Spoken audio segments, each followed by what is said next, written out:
Nous avons jugé nécessaire d'organiser ce point de presse.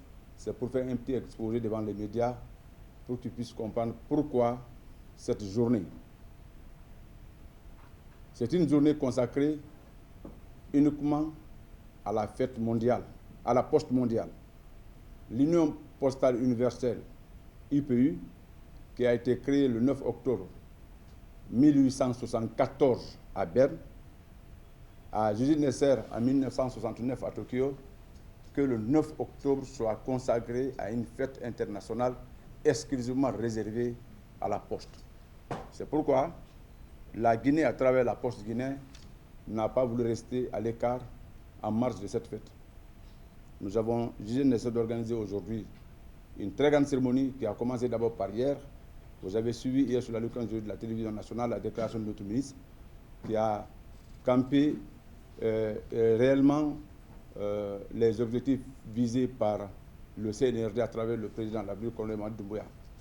Ce sont des politiques incitatives qui visent réellement à la digitalisation du secteur et en même temps à la réhabilitation et à l'extension du réseau postal.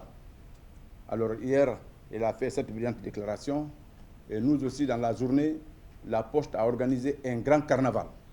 Un grand carnaval qui a fait adhérer toute la population de Conakry. Et je pense bien qu'avec l'apport du directeur des services postaux, directeur des moyens généraux, la directrice générale adjointe, bien sûr, toutes les recettes principales internes du pays ont participé hier à cette fête.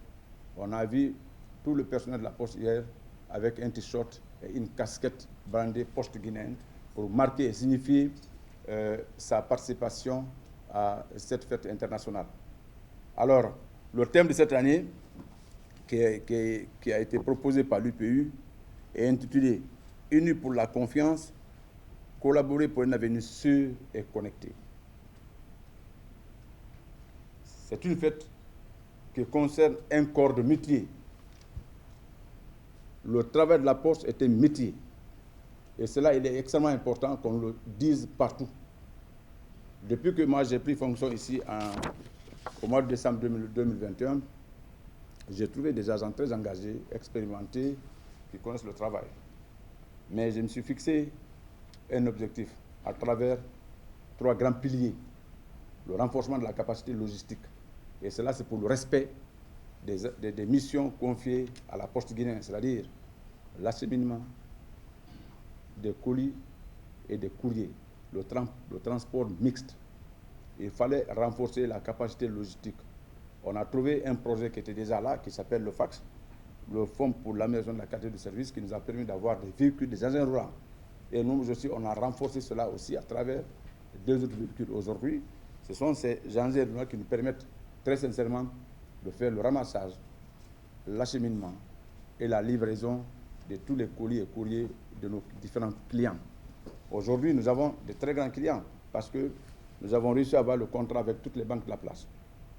C'est le moment de remercier la direction commerciale qui se bat très sérieusement à obtenir de gros contrats pour nous. Et cela, c'est pour le respect effectivement de nos attributions. Ça, c'était le premier pilier. Deuxième pilier, il fallait aussi revoir le personnel. J'ai mis un accent particulier sur la jeunesse. Il fallait aller vers le rajeunissement du personnel de la Poste guinéenne. J'ai un peu eu un courage de titan, avec des moyens limités, à recruter un personnel qu'on est en train de former dans le métier, pour qu'ils comprennent vraiment le métier de la Poste.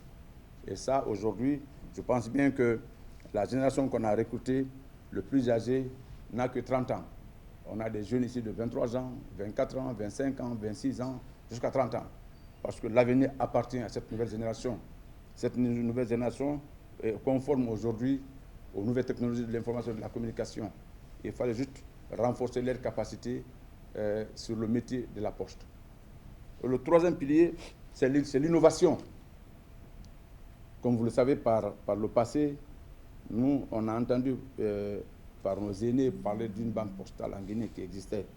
Alors, il fallait oser se lancer dans la bataille pour un processus de mise en place de cette banque postale. Nous avons recruté un cabinet à travers un appel d'offres international nous avons préféré respecter le contenu local. Alors, aller avec les ressources locales dont nous disposons, parce que ça, des cabinets existent ici qui peuvent faire ce travail. Un cabinet a été recruté à l'issue de cet appel d'offres pour nous accompagner dans les études techniques et financières en vue de pouvoir mettre cette banque postale en place.